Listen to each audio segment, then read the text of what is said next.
I pledge allegiance to the flag of the United States of America and to the republic for which it stands, one nation, under God, indivisible, with liberty and justice for all.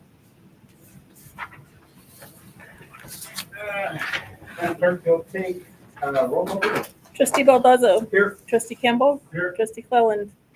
Trustee Sorrow. Here. Trustee Jensen. Here. Thank you. Do I have a motion to approve the agenda? Mr. Chair, I make a motion to approve the agenda. Have a motion to second. Have a motion is second to approve the agenda. Do we have any further discussion? Having none, all those in favor say aye. Aye. Any opposed? Any abstaining? Motion passes. Moving on to number 2, focus on student success and achievement. Discussion of student data. Who's up first? Mr. Chairman, Go Fred.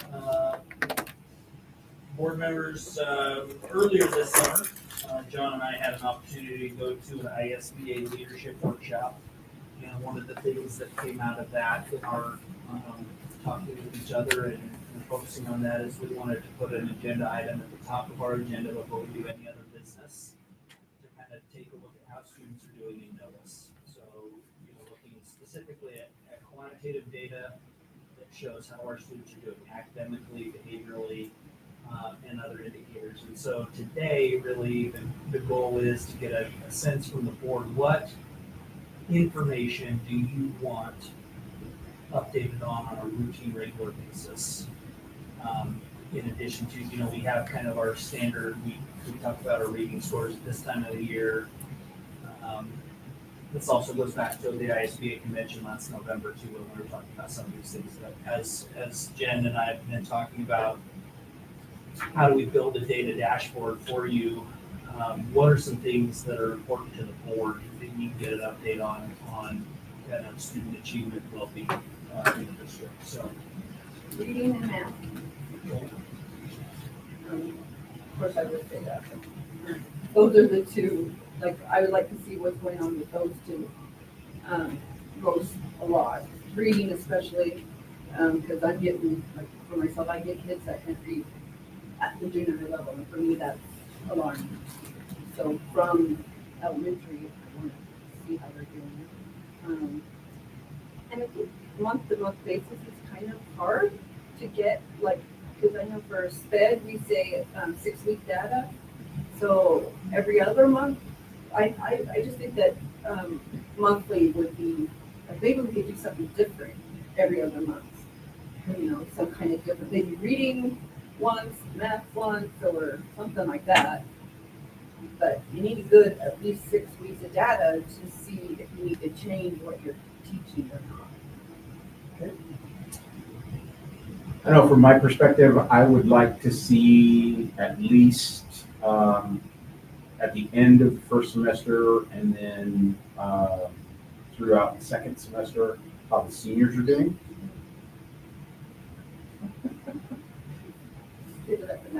Yeah, and then also discipline issues throughout the month. I mean, if we have something, if we don't, obviously not a big deal, but I'm be shocked if we have absolutely none.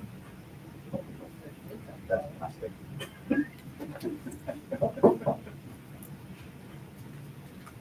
I also like, I know Jen does this, but I like when we do any kind of testing that data. So whether it be iReady, ISAT, any of that data, I would like to see that in a table graph format, and I want to see the baseline and where they're at that time.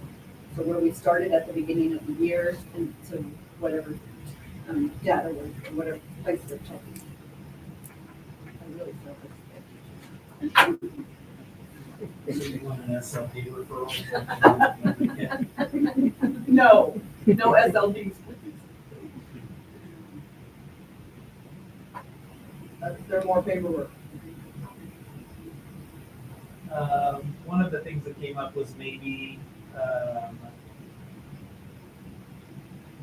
and again, it probably wouldn't be an ongoing thing, but the number of students enrolled in Yes. dual credit or advanced opportunities courses and CASA enrollments too, right? And that's CASA, CTE, CRTC enrollments. Yeah, that would be interesting to see, like, if any of our seniors are getting close to their associate degree, or will they have their associate degree by graduation? Yeah, we had several, yeah. Yeah, that'd be awesome. We could push that more and more. I'm seeing that more and more, like, at doctor's offices and stuff like that. I've Yeah, seen that. for sure. I was surprised, I was like, whoa, they already got their.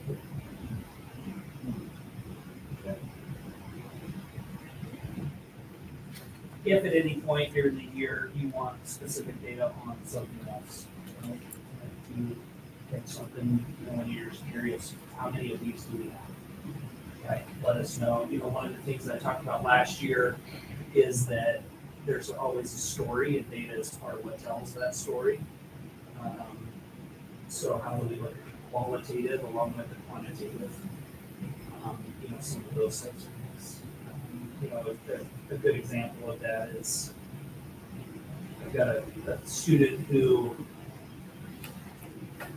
went into 4th grade this year, I can't believe that, but struggles with reading and does not qualify for reading in special education. But the teacher called me down for a celebration of that student because they were able to read the first 6 pages of the book. So, Very cool. you know, it's those Yeah. types of stories that I think we also need to highlight too. Yes, please. Okay, thank you. Assuming no student organization presentations this month? No. So we have none listed, okay. Blue ribbon recognitions. So I have one. I know the last several months, we've all been having to read a lot of policies, read through all of those, and there's one particular lady who has to kind of go through all of those and enter all that mess, and I wanted to thank her profusely, Miss Bowles. Thank you very, very much. I give you a hard time about it, I know I do, but truly understand, I know how much of a pain that is, especially when he has changes that need to be made or requests that need to be added, so I do appreciate that highly. John, I agree with that, and the fact that she goes through and does like the mark out, Yep. and then so we can scan through it and say, okay, those are the things we need to look at. I love that part. So speaking of that, Mrs. Sorrel, Ms. Sorrel, I'm not I'm a quite. miss. Ms. Sorrel, I have blue recognition for you for making sure that you asked for access to, sure you understood and got to see all those policies. You do your homework. So you're definitely doing your part to make sure that not only do you get to have them, but that means we get to have it too. So I do appreciate that highly, highly. So I'm the nosy one. I'm all right with that. I'm good. Keeps us all under control.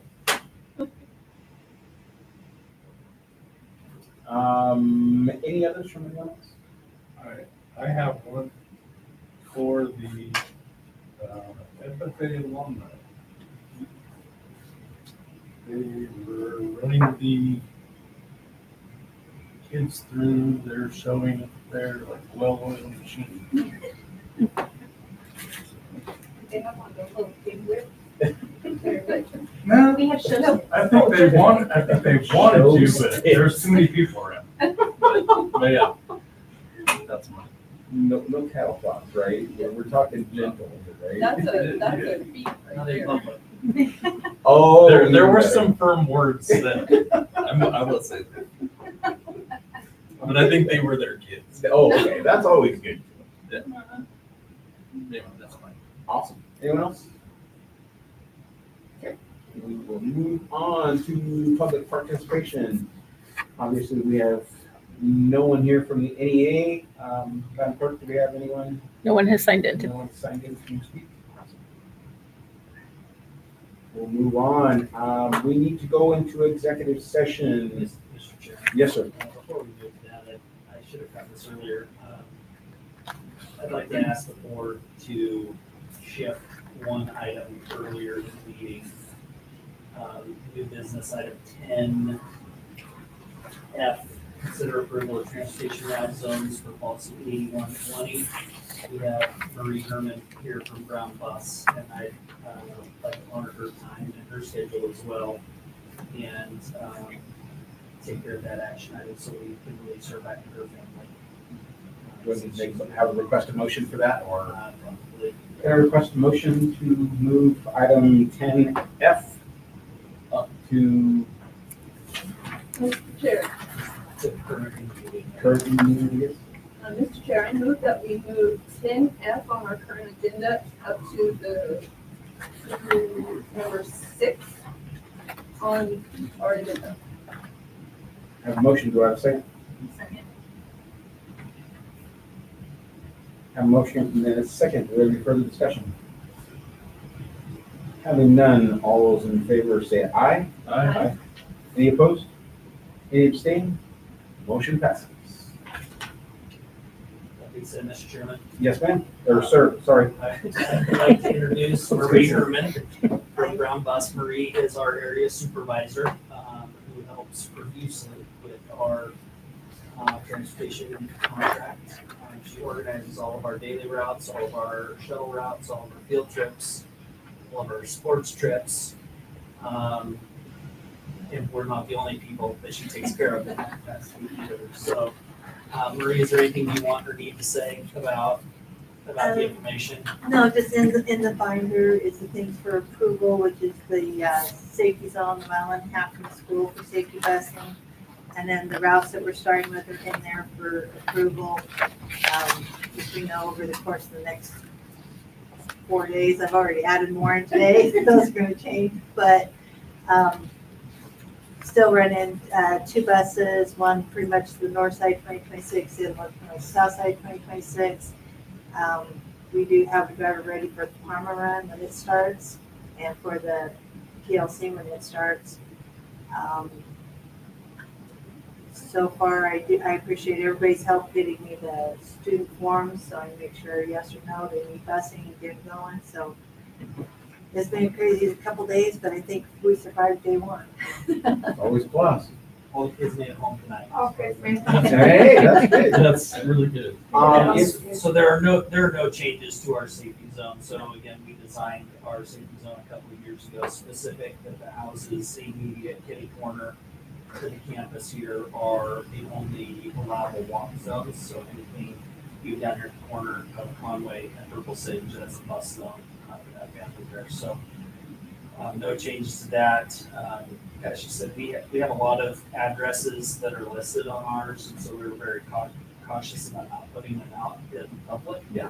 To say exactly when kids from that address go home. So, but anyway, there's that, if anybody would like to review it. I do have one question. When I was looking at that information, I just saw that it would mention 8120, policy 8120. And when I was looking through, again, that policy, I just want to make sure that it says, under bus stops, it says bus should only stop at designated places approved by school authorities. Exceptions should be made only in cases of emergency or inclement weather. Where would sped schedules or routes fall in there? Because I know, like, if we have a student that needs to use, the route needs to change to go right in front of their house. Sometimes that's so I didn't know where. Yeah, those would end up being approved routes. So essentially what policy is saying is that approved routes, we're gonna stop. There are a handful of houses, not very many. There are a handful of houses we drive past and drop kids off at a common stop a little bit further down the road. If it was a blistering snowstorm outside, the bus driver might say, here's your house, hop out of the house, right? And some of it has to do with door side drop off and pick up. I would say that's very rare in our zone. Marie and her team have done a really good job. And we drive a significant amount of extra miles to come out of district and come back in around and pick kids up on the right side of the bus. I just want to make sure that if we need to have a sped change, like a sped Absolutely. route on there, that's And we covered. have, and we have a handful of students like that that attend other programs that are basically door to door. Are we doing any better on our times? I did get a call in reference to times buses would be picked up. I told them to call Brown Bus and tell them for notice. I'm assuming somebody called. Last spring, you guys worked on that a lot last spring. Because I knew we were at one time 5:50 or 5:45 or something ridiculous. And then I knew if we moved it up, I thought we were pretty close to 6. We were, Yeah, go ahead. No, sorry. it was meant for you. It was meant for you, not him. No, we were there at the first just because, all the transportation forms said, yes, we want busing, yes, we want. So I mean, I was busing the whole district. And then as we wound up finding, students weren't riding, we made our changes. One of them that was kind of a tough spot for us to get to last year, only made it through part of the year as far as transportation, and has actually moved out of state this year. So I was able to kind of redo the whole north side of 2026, and I think it's running a lot smoother. So far not as early in the morning. Awesome. So I'm hoping that holds. I appreciate everything you guys do. Thank you. So, Mr. Chairman, we just need an action item to approve the bus routes as presented. Do I have a motion to approve the transportation bus routes as presented? Can we wait, just give me a couple minutes? Let's make sure she has a chance. Sure.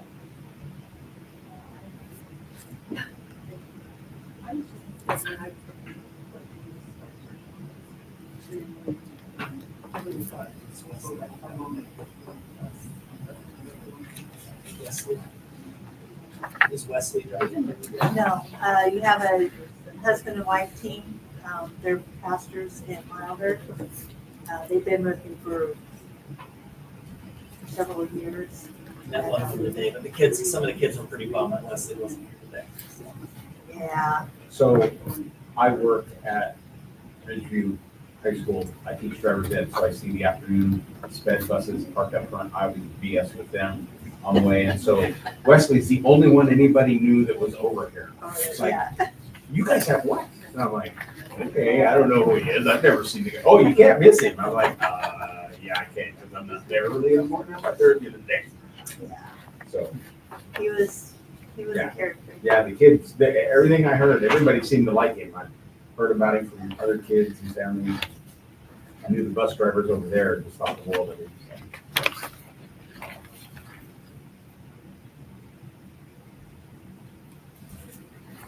Thank you, Matt.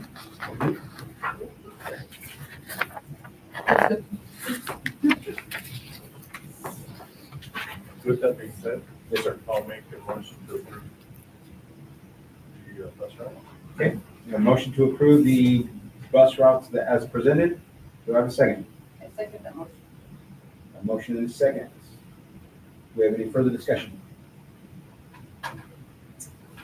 Having none, all of those in favor say aye. Aye. Any opposed? Any abstain? Motion passes. Thank you for coming out. Thank you very much, Marie. Thank you for moving the attendance. I appreciate it. It's been a long day. I can imagine. Have a good night, guys. Do I have a motion to move into executive session for IC 74-206, 1B and J? I make a motion that we move into executive session for IC 74-6, 1B and J. So, a motion and a second to move into executive session. Madam Clerk, if you will take Roll call. Trustee Balbazo, Yes. trustee Campbell, Yes. trustee Sorrow. Here. Trustee Jensen. Yep. Thank you. We are in executive session at 6:35.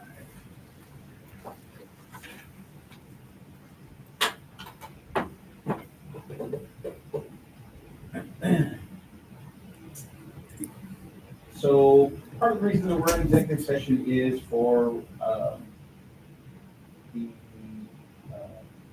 negotiations or bargaining that we get through. I want to thank Jesse for being there the whole entire first day. I didn't expect you to stay the whole day. We have your notebook somewhere. Oh, yeah. It's right inside my office on that on that cart.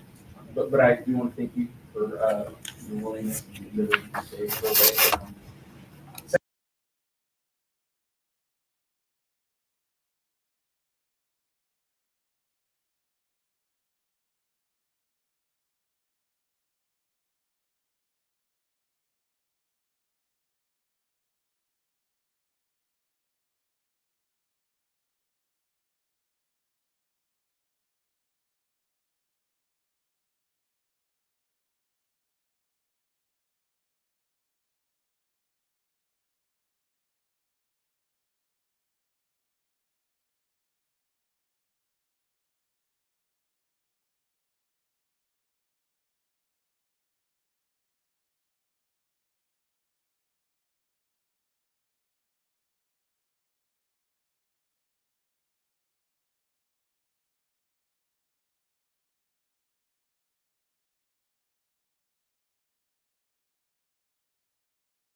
Moving on to consent agenda. Do I have a motion to accept the consent agenda? Mr. Chair, I'll make a motion to approve the consent agenda. Have a motion. Do I have a second? I said that one. Motion. A motion and a second to accept the consent agenda as presented. Do we have any further discussion? Having none, all those in favor say aye. Aye. Any opposed? Any abstained? Motion passes. Moving on to district reports. CASA board minutes. Of course, we just got this, so I haven't even had a chance to look at this. Sometimes it's a little vague, in my opinion. Well, That's why I wanted to ask you guys, or whoever went. Michael went to this one.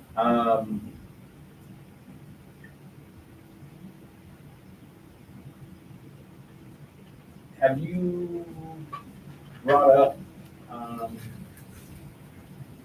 Wilder's issue with their financial situation? Here, Yes. I think I briefly alluded to it, but we didn't have much information to share at the last meeting, so I can give an update on that. If you would, please, since I wasn't there. So, in June, a letter was submitted by the Wilder Board of Trustees to CASA administration, requesting that they change the way that the IFRA online school program was affiliated with CASA. So, I'm getting into too many weeds here. 2 years ago, another choice charter school closed by the Charter Commission. Wilder kind of adopted the model and opened their own online school. And at the time, told CASA that you have to provide special ed services because we're part of CASA.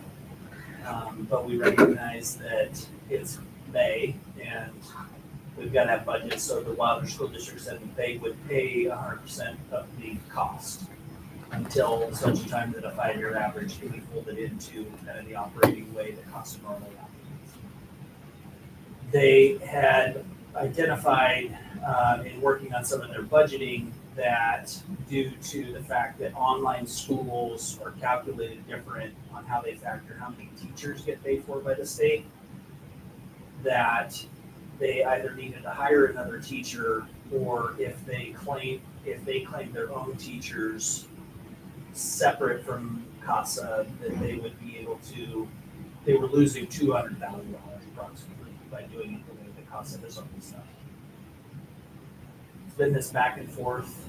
We did have a meeting with business managers and superintendents. Wilder indicated that they had found a fix for this school year, but still have reservations about how it's moving forward. Current discussion at this point is trying to do some another analysis as to the impact it may have fiscally on the consortium to keep the online school as part of CASA, or whether or not the online school would qualify for a separation from CASA.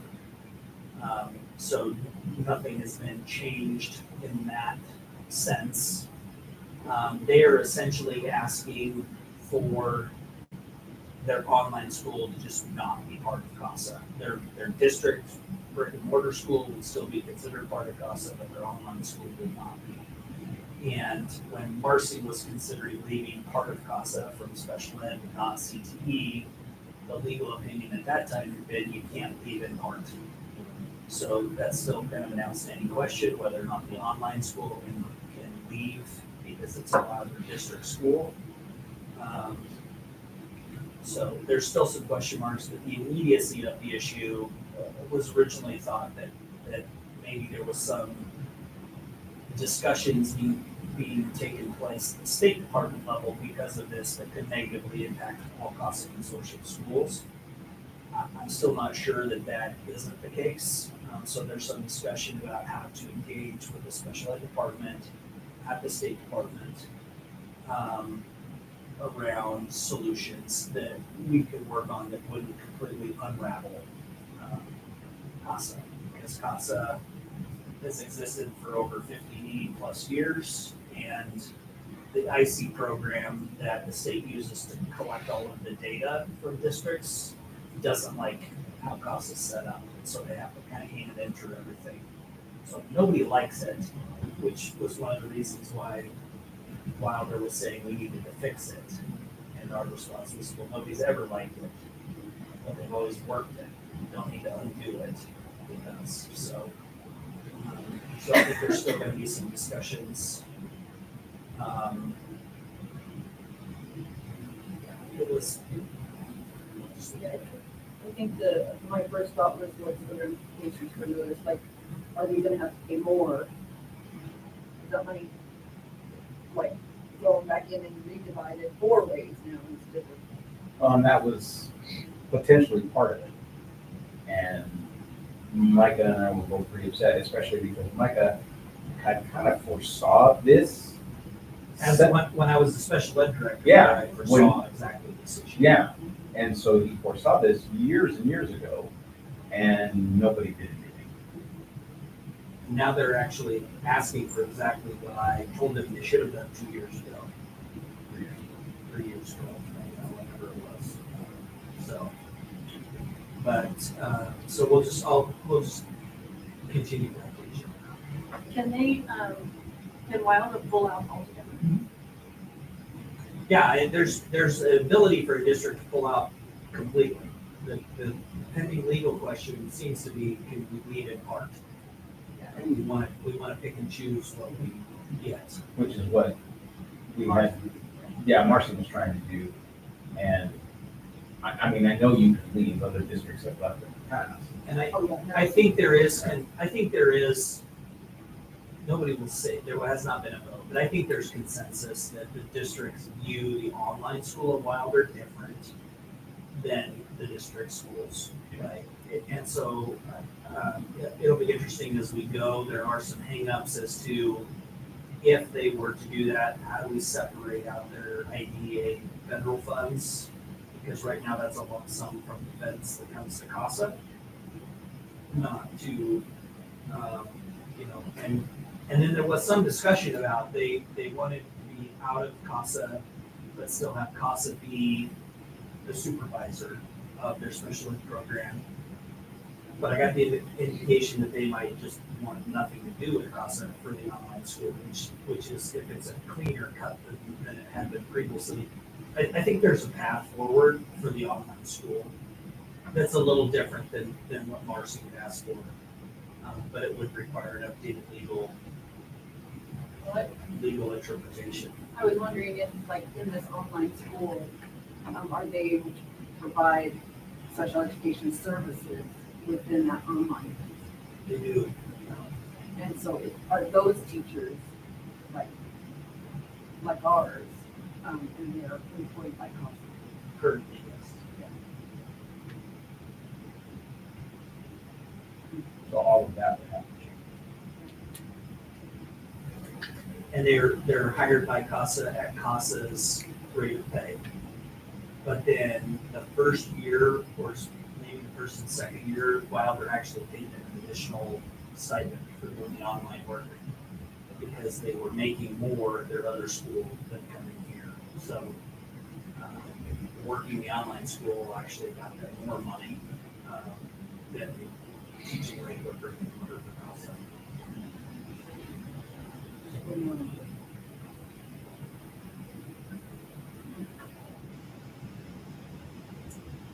Anything else in reference to CASA report or CASA board minutes? Any questions in reference to the superintendent's report? Go ahead. I just wanted to talk about this health thing. I told you well-being assessment. So we can talk about it here, we can talk about it at that agenda item. I'm going to say there's Whichever.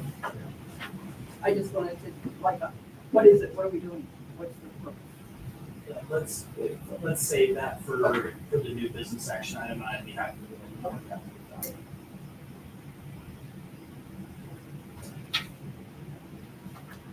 So any questions in reference to student enrollment, open enrollment, staffing issues, or ABM staffing issues? Modernization, construction manager, architect meetings, any of that? My enrollment numbers have shifted, especially in seventh grade up 32 now. Yeah, this was as of last Monday. Yeah. Seen a lot of shifting. So you now have 32 and 7. 27 and 8.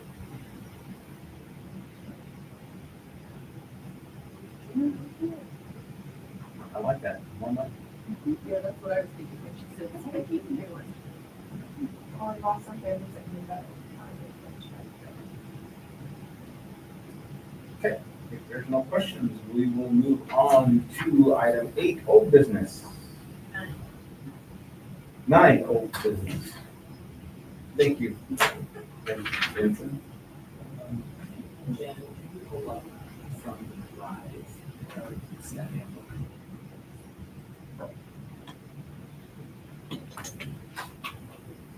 So the PDF copy of the staff handbook that was presented in the packet doesn't show all of the suggested edits, so I just wanted to pull up.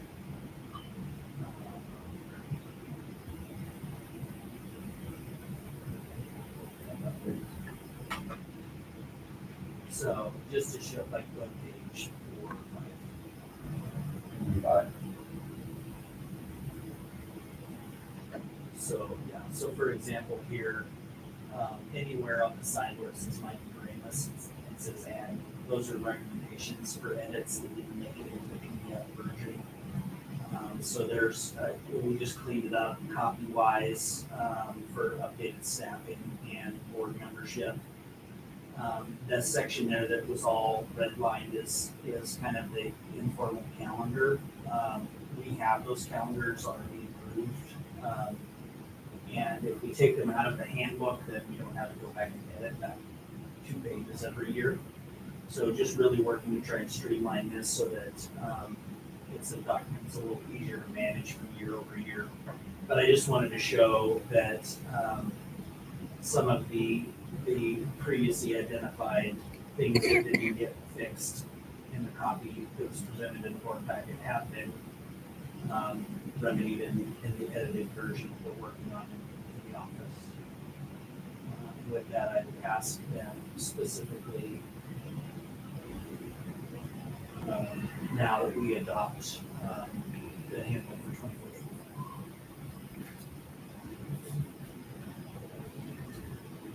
Do I have a motion to adopt the 24-25 staff handbook? Mr. Chair, I'll make a motion to consider approval of the staff handbook. Have a motion to approve the 24-25 staff handbook. Do I have a second?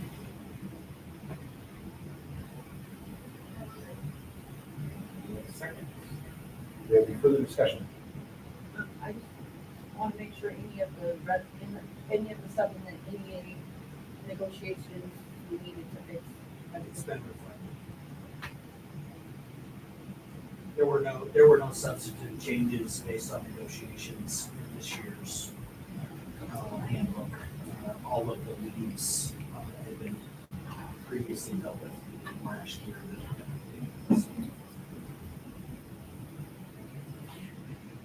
Any further discussion? Having none, all those in favor say aye. Aye. Any opposed? Any abstain? Motion passes. And on to item 10, new business. Mr. Oh, sorry. Go right ahead, sir. Oh. Oh, okay. Letter A, do I have a motion to accept the ratification of the master agreement? Mr. Chair, I make a motion to consider the ratification of the master agreement. A motion to accept the ratification of the master agreement. Do I have a second? I second that motion. Motion and a second to accept ratification of master agreement. Any further discussion? Having none, all those in favor say aye. Aye. Any opposed? Any abstain? Motion passes. Mr. Chairman. Yes, sir. Just to update the board on this, the teachers union also did accept ratification of the master agreement at a meeting on Friday last week. And so this will allow us to formally enact the master agreement for 24-25.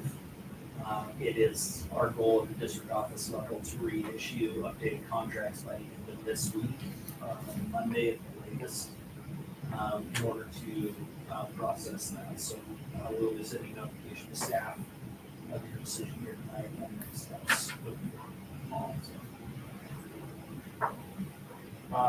New item B, approval of 10-year long-range facility plan.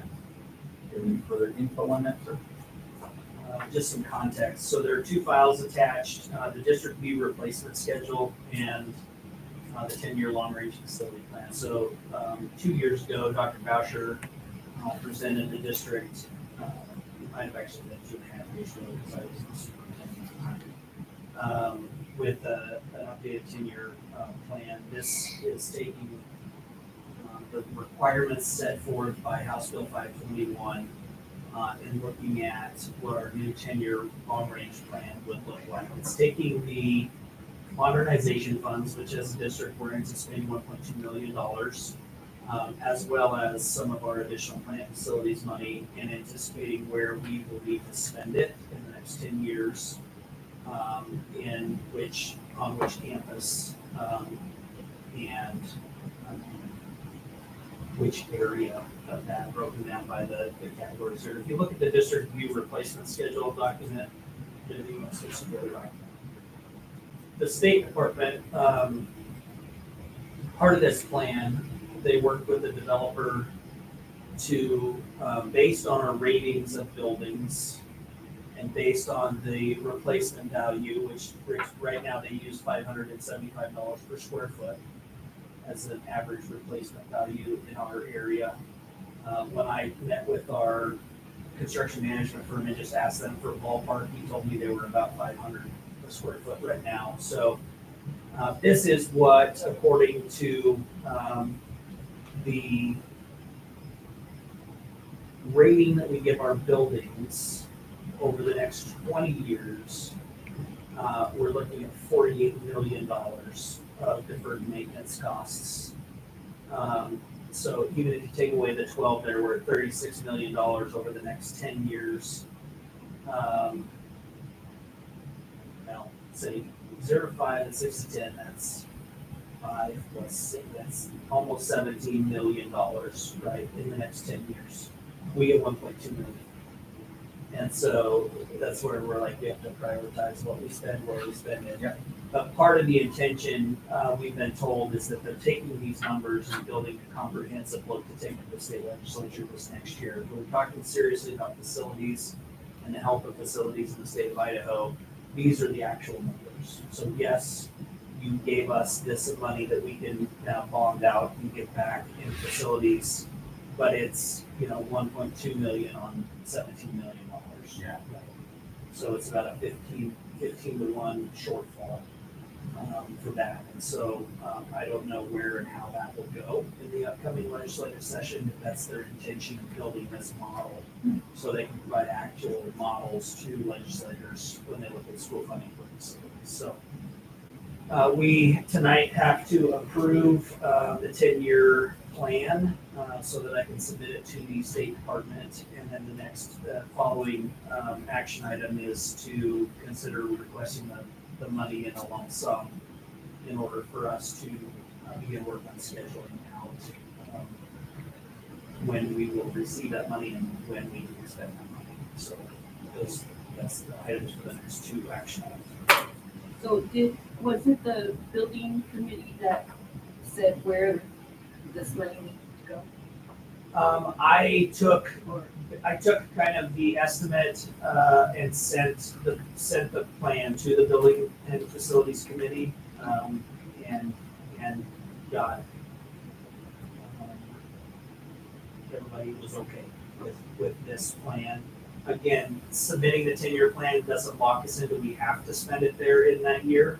It's just so we know that these are the issues, right? So if you look at fiscal year 25, which is the year we're currently in, we're anticipating anywhere from $110,000 at the elementary school and $520,000 at the junior, senior high school, right? Those are just immediate needs that we know that we're needing to do, right? Some of those might get deferred out to 26 based on scheduling, based on when we actually get access to those funds, because we don't have an extra $700,000 sitting tonight to do that work. Okay. Do you have a motion to approve the 10-year long-range facility plan? Mr. Chair, make a motion to consider the approval of the 10-year long-range facility. Have a motion to approve the 10-year long-range facility plan. Do I have a second? Have a second to approve the 10-year long-range facility plan. Any further discussion? Having none, all those in favor say aye. Aye. Any opposed? Any abstain? Motion passes. Do I have a motion to approve the requesting facilities modernization funds in a lump sum? Mr. Chair, I make a motion that we consider approval of requested facility modernization funds in a lump sum. A motion and a second to approve, to approve the requesting facilities modernization funds in a lump sum. Any further discussion? Having none, all those in favor say aye. Aye. Any opposed? Any abstain? Motion passes. And we are on to student well-being assessment. Ms. Sorrow, I believe you had some questions. Yeah, I just, of course, we want our students to be well, obviously, but where did this come from? Why are we doing it? Is it something we're required to do at stage? I can provide some of that context. So historically,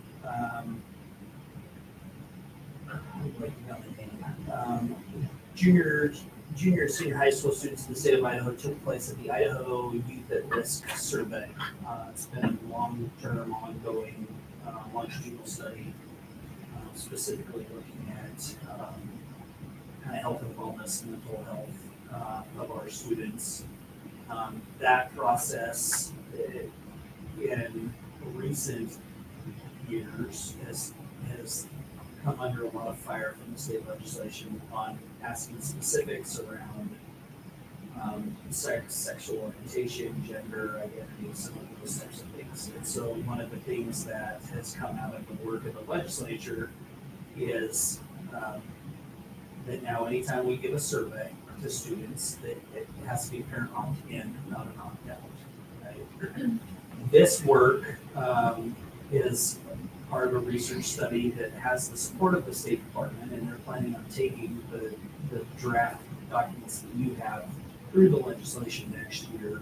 It's been specifically vetted with some of the most critical legislators around the surveys to ensure that it was neutral enough that it would be accepted. The survey, as it actually sits right now, is funded. Our participation is funded through the Blue Cross of Idaho Foundation if we choose to participate through our community schools framework. And it's part of a new longitudinal study of Boise State, specifically looking at student well-being and specifically only for junior and senior high school students. We have the ability to do this as a district. We still have to get parent input. Parents have to opt their students in. If less than 60% of our parents choose not to opt in, then Boise State won't run the survey at all. For research purposes, it has to have at least 60%.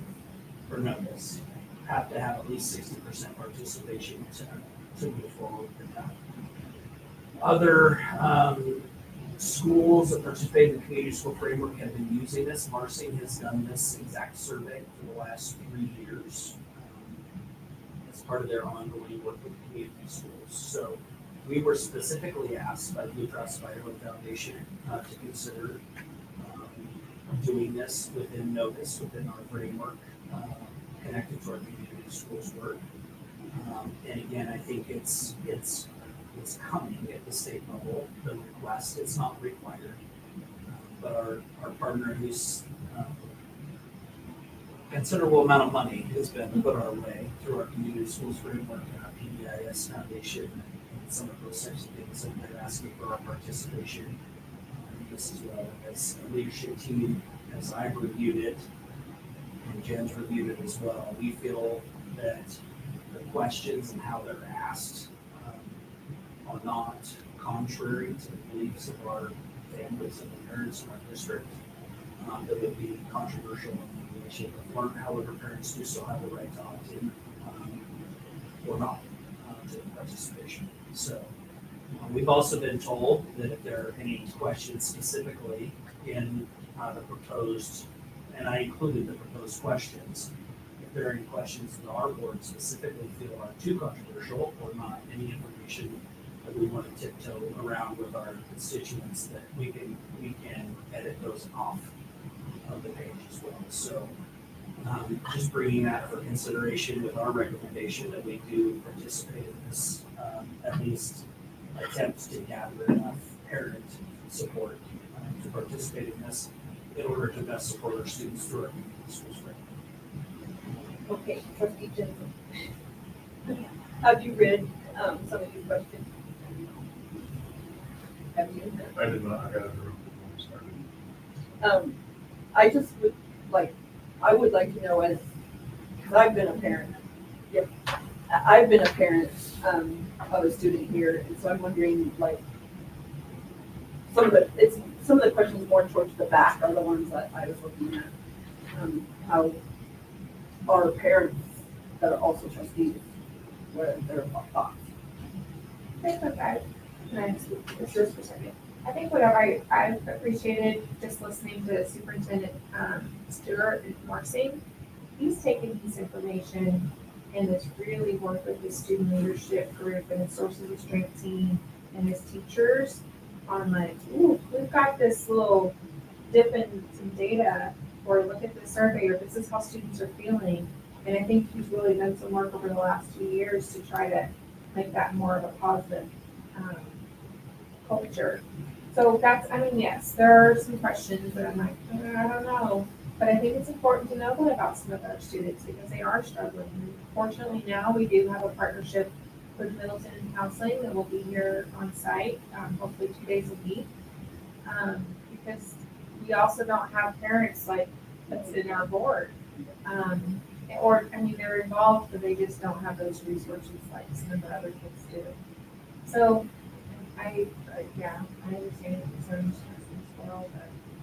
The other thing that they've committed to, because I asked a lot of questions of the research team for Boise State working on this, because we are such a small school with a small sample size, sometimes like we broke this down like grade level and maybe not seventh grade anymore because they're our biggest class, but maybe like our sophomores or our juniors, some of our smaller classes.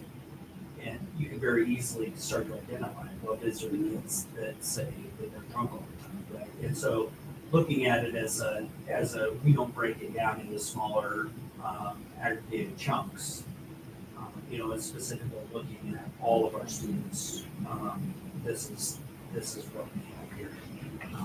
Because it's an opt-in, you don't ever get a uniform sample of the generalized population, but it is give us a generalized issue, and we can say, this is what the students that we're doing this are saying.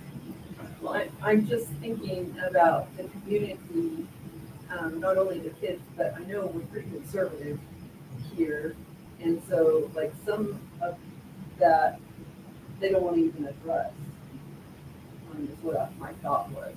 But, I mean, as a teacher, I have to, every day I have to, so, but not everybody. But and I understand that. I mean, personally, working with kids too, I totally get that. But I think we're now in the era of if we don't, what's gonna happen? Yeah. Right? And we see it in Yeah, the bigger I mean, schools I mean, all the time. yeah. So. And so that's part of my reasoning behind it. I went through the whole thing and I was shocked by some of the questions, but I also looked at it as, what would I have done Right. if Mike was this age? And, It's a scary. you know, thought. it's a scary thought, but again, I'd rather know than not know, Yeah. right? And that's my thought too, but I'm just hoping that, I guess it's since the opt-in, Yeah. there really is no. So it's not a real issue at that point, because you know if they opted in or not, right? It's still anonymous for the people who do it. Right. So on a school level, though, if they answer these questions honestly, what do you do about it? You won't know who it is to be able to do. Well, and it's not so much that you would, I feel, at least from hearing Norm talk about this, Norm Stewart, Marcy, it's not so much knowing an individual kid is doing it, but that you have kids that feel this way or are doing this. And so how do you change the culture amongst your students? I appreciate And a your lot of this teachers. stuff is happening here. Oh, yeah, absolutely. I'd be shocked if it wasn't. Yeah. You know, and so From your year, that's it's- Yeah, and it's that's the the same thing, words, is being, now we would have something somewhat concrete saying, yeah, we know this is happening, if the kids are honest. So an example in Marston's presentation, when they talk about this, is when they did this 2 years ago, and obviously it's coming right out of COVID, right? That 80, low 80s% of their students identified as being somewhat depressed, right? And 2 years later, when they took it last year, that number was in the 20%. So the work that their leadership team did around paying attention to, providing resources for, talking about mental health, talking about wellness, they're able to move. It's a data point to say that we've tried this and this is the impact it had on us, right? There's so many of these issues, right, that are not specifically the schools, like, we can't do it alone, right? Like, some of these are family issues, that families have to do that. But some of our families know that it's happening and deal with it. Some of our families know that it's happening and refuse to accept it and deal with it. And some of our families have no idea that it's even happening or that their kids are exposed to it. Yeah. So it opens up the door through our community school framework so that when, for example, we host our spring health fair again, all of a sudden we might have families showing up specifically looking for resources for drugs and alcohol and those rather than just anxiety and depression. It opens the door for conversations around dating violence. So we all know that in the United States, dating violence, particularly amongst teens, is a big issue, right? And it just, part of it is getting the community, not just of the teachers or the teachers and students, or the teachers, students, board, parents, church, city, saying this is an issue that's been identified in our area and we're going to raise awareness around it. And these are the things we're going to do to stop it. Right? So that if we shine the light on it, then maybe. More than 4 parents who show up at my parent workshop. And again, at this point, and it's not a decision that has to be made tonight. This could be tabled to the next meeting so everybody has adequate time to go through all of this. Because as a board, if this is something that you're supportive of, then that gives us the opportunity to go to the next step and convince parents and students that it's important for them too, right? We have parents and we know, and they're parents on both ends of the spectrum that will refuse to do this for different reasons, completely opposite reasons. But if we can get a sample representation of this is what's happening within our teenage culture and community and notice, then hopefully it will lead to a broader discussion of how do we confront the reality of it. So another example is that the state has also sent out a survey last week about fentanyl and the impact fentanyl is having in families and for kids, right? And it was interesting, it came up in our conversation in our training with our staff on Friday. Half the staff are like, no, we don't have any fentanyl in Novus, it's not impacting any That's lives what I in was Novus. Right, and then the others are like, are you kidding me? Including Right? Officer Lober. So it's interesting as to, you know, but it would be interesting if kids are honest, right? Yeah. And it's protected and, you know, some of those types of things. What can we do on the prevention side of things? Because we don't want to have to deal with this in response, right? Whether it's suicide, whether it's an overdose, whether it's any of those things. We don't want to have to just wait for it to happen, for then all of a sudden people to be like, well, why didn't we do this? It would be This, devastating. exactly. Yeah. So anyway, so my recommendation is that we do approve the next step in moving forward to try and get the capacity. It's a board decision. Again, if it can be tabled to the next meeting, if everybody would like time to review more in depth. Okay, do I have a motion to approve, postpone, whatever, the student well-being assessment? Mr. Chair, Madam Clerk? I move that we approve the student well-being assessment as explained here today. Motion and second to approve the student well-being assessment. Any further discussion? Having none, all those in favor say aye. Aye. Any opposed? Any abstain? Motion passes.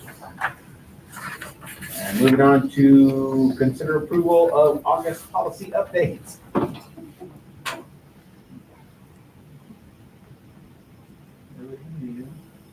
Oh, probably not for a few months. Mr. Chair, I recommend we approve them as presented. But I'll happily stand for questions.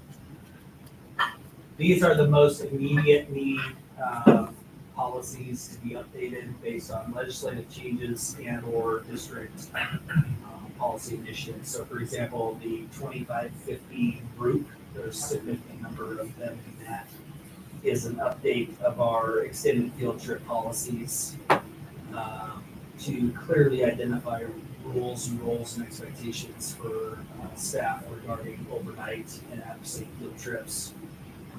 Ms. Wright led a committee of several staff for all interested parties in those that met 2 or 3 times to revamp the forms and expectations with those. Parents. And parents. Others of note, and I'll just start at the top of, just real quickly, except here's a little different, so let me fix my name. So 1500 B is just a simple, it's simple for us because it was not a change in our procedure. But there were districts in the state that were not listening. Go ahead. No. Were not allowing people to speak at the board meeting. They had to submit their comments in writing. Can't do that. Other key things, 3297 goes along with the new law that says that students and staff, both, neither one can be punished for not using the preferred pronouns or nicknames that people would prefer to be used by. Again, it's nice to recognize somebody's identity of doing so, but you can't be punished for refusing to do so based on state law now. So that's basically what it's saying. I'm reading that right now. Yeah. And it says, for the for the purpose of this policy, a student's legal name is the official name provided on a student's registration form and as identified on a student's birth certificate or applicable court order received by the district identifying the student's legal name. So, like bathroom wise, Bathroom's a whole other issue, but, if Johnny wants to go by Susie, Johnny will be Johnny in the grade book, because that's what's on the birth certificate. that's what I was. And, I mean, it's even more simple than that. We have kids whose legal first name, they go by their middle name, right? But their legal first name is the one that's in our school. But the issue is, it really comes down to, in a handful of schools, students were saying, I want you to call me Susie, and the teacher said, no, I'm not calling you Susie, and the principal said, you have to call me Susie, and the teacher said no, and then the teacher got written up. The new law says that the only thing they have to call them by is their legal name. They can't be in trouble for anything else. And for inclusivity, you know, it's nice to recognize that if somebody forgets or if somebody just on principle just refuses, they can no longer be punished because of that. This, oh, go ahead. I'm sorry, would this also cover a teacher? Correct. Staff. Yeah. Teachers, staff, and other students. So if other students refuse, they can't be punished as well. And then the other, which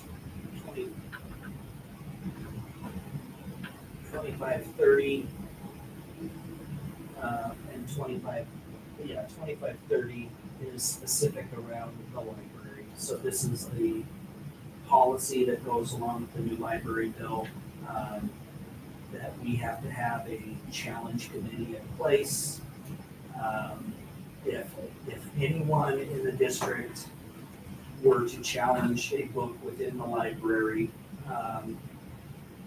we have 60 days to address the challenge and or remove the book to a essentially an adults only section.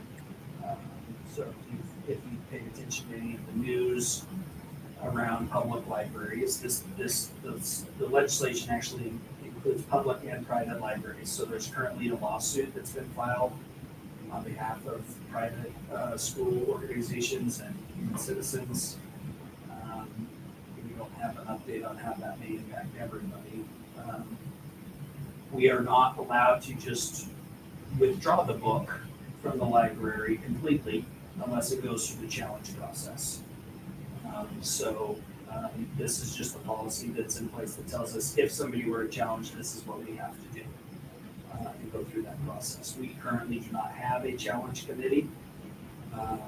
We could solicit and create one on the off chance that we need to, but I don't necessarily want to speak it into existence either. So if we get a challenge, we'll address it. You've got enough time to put that together, right? Like 60 days. And essentially, if a book in this library were challenged and we were running out of time, we just have to move that book to an adults only section, right? So that would be behind a locked door, that a parent could come in and check that book out on behalf of their child and sign an affidavit that they won't share it with their friends, right? Or an 18-year-old student could check that book out on their own. But the same thing is true at the elementary school as well. One of the elementary books were challenged. It would go into an adults only section at the library at the elementary school, and a parent could come in and check that book out on behalf of their kids. But that's why we're getting libraries like the Donley Public Library doesn't allow kids in the library at all anymore. So it's an adults only library through the door. Oh, there you go. So, Does this policy affect personal libraries for teachers? Yes. Yes, classroom libraries fall under the same challenge rules. So if there's a book challenge in the school, it impacts all copies of that book throughout the school. We do, I believe I have everybody's copy. We do have a catalog now of libraries in teachers' classrooms. So if a book is challenged, we'll be able to identify it no matter what. The difference is that teachers, because they're the owners of the material and it's their classroom library, they can choose to censor it completely out of their library and just take it home and not have the book here. So if a book is challenged and it does not exist in our library, we don't have to collect it from theirs and put it in the adult only section. But as a school district, we're not allowed to censor that book. We have to go through the challenge process. So through the challenge process, if that committee were to decide that it is not an appropriate book to be in our district, MPO will no longer carry this book in our district, which, if you paid attention to the news recently, I think in Utah, they just cut 10 or 12 books off of the school lists, which are very similar to the books that West Ada and Amanda have already. So hopefully that, like, if that situation ever came up, we could at that time put together a challenge.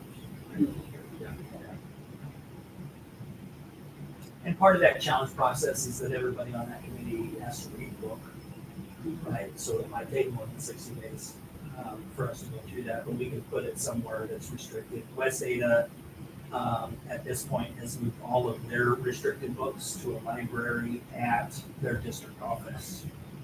So it's not even on the school campus. The parents have to go check it out in the district office. I don't have no bookshelf. And then again, if you look at the bottom of page 1 and the top of page 2, I mean, it's very specific for that, what suitable materials for minors is defined as based on the statute. It's not words that I want to say out loud as a school administrator. These are words that I show parents, and when their kids write them in, and the parents turn On the blue wall in and the face, but very, very explicit there. Anyway, that's that update on that policy. So am I correct that we need to do each one individually? You can adopt the August 24 board policies as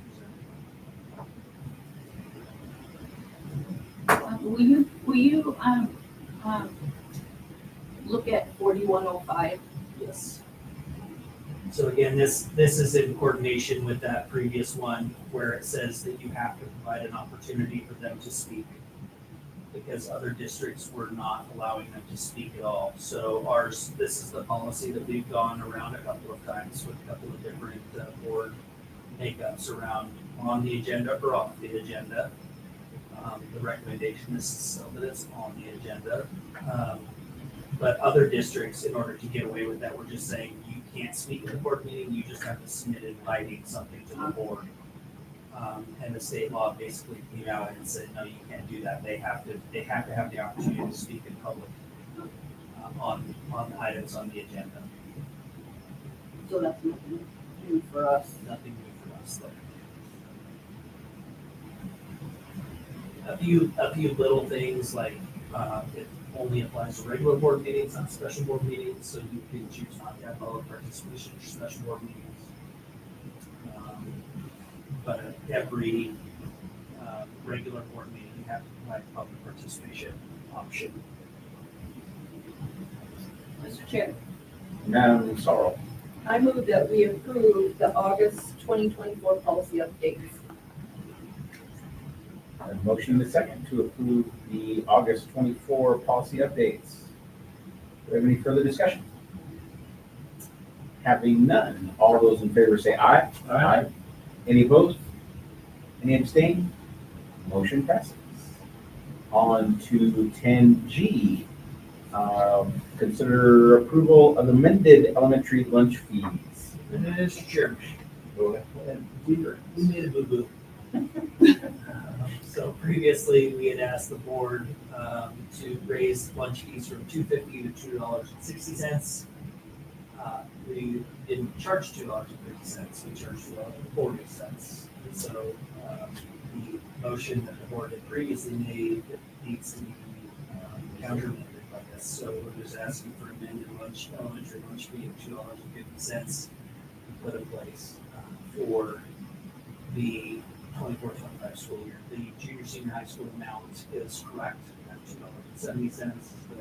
The adult rate is correct at $5. So just the elementary needs to be amended to $2.50 per lunch. Do we need to rescind the original? This will take precedence because it's the most recent. So you don't have to rescind the original. Awesome. Put this in place. Awesome. Because we've already submitted that. This is the number that was submitted to the State Department. It's 250. Do I have a motion to approve the amended elementary lunch fees from $2.50 instead of $2.60? Mr. Chair, I make a motion to consider the approval of the amended elementary lunch fees to be. I second that. Motion is second to amend the elementary lunch fees to $2.50. Any further discussion? Having none, all those in favor say aye. Aye. Any opposed? Any abstain? Motion passes. We are on to conclusion. Do we have any requests for district administration? We've got a few things for, Student success achievement. yep, achievement.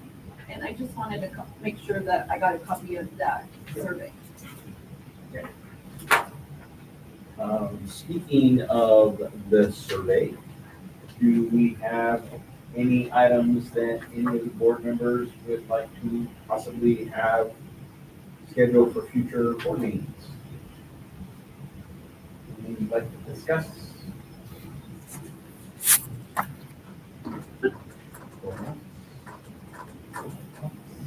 Again, as I've said, if you have something that comes up, you think about it, please don't hesitate to give me a call if you want to the very next board meeting, as long as it's prior to Friday. Please don't hesitate, actually prior to Wednesday, right?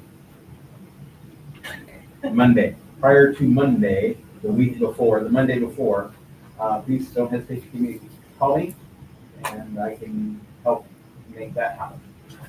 Or you can As a reminder, I mean, this is your agenda as a board, so just continue to record your, if there's anything you want to discuss, then you aren't sure is going to be on it, just let me know. Well, I'm still not quite sure about that separation between principal and superintendent. Like, for me, that's a hard thing to think You about. can't, well, you can't separate it. Yeah, That's I know, really hard. I know, and that's, That's we can't, because we can't afford it. Does that mean? there's a microphone. Oh, But I was just wondering, like, how do we get, like, the superintendent, our superintendent cannot evaluate our elementary principal, yeah, that's, right? and he can't evaluate himself as Yeah. superintendent, so that's up to us. So is there something we have to do? Like, do we evaluate the elementary principal, or?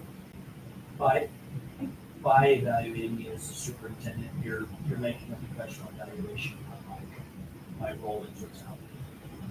Oh, both. So, so again, as previously discussed, I'll make sure you've got the principal lettings data as well. And we can talk about that as we move forward around my personal goals as well. So that's kind of like with that survey, like, that's like, put it in my file for that, put it in your ideology file, or something, whatever. So something like that, you know? Yeah. But so I don't think we need to, like, I don't know that we need to discuss it again. Well, we will when it comes time to, Yeah, for his evaluation, but other than that. But I mean, Yeah. I'm not saying I need a number or something. But again, if, like I said, if any of you guys need anything or think of something, please don't hesitate to reach out. If something comes up. And again, I think it's worth a reminder, that as long as only two of you are discussing something, you can talk amongst yourselves 2-on-2 anytime you want. If it's an issue that comes up in the board meeting, then you just have to disclose that this is an issue I spoke with so-and-so about outside of your name, right?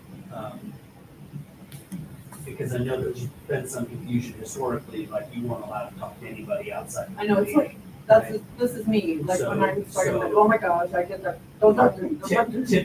Typically that ends up being trustees and the chair have those conversations, right? But you can also call each other that aren't the chair. You just can't have 3 people on that call. Right? And so, but then also when we get to the point where we're discussing an issue, you may need to disclose, I've had a conversation about this with so-and-so, I've had a conversation with this, with so-and-so, or I've had a conversation with each one of you separately. Just so that it's in the record, so that you're upfront about the fact that you're not doing business behind closed doors.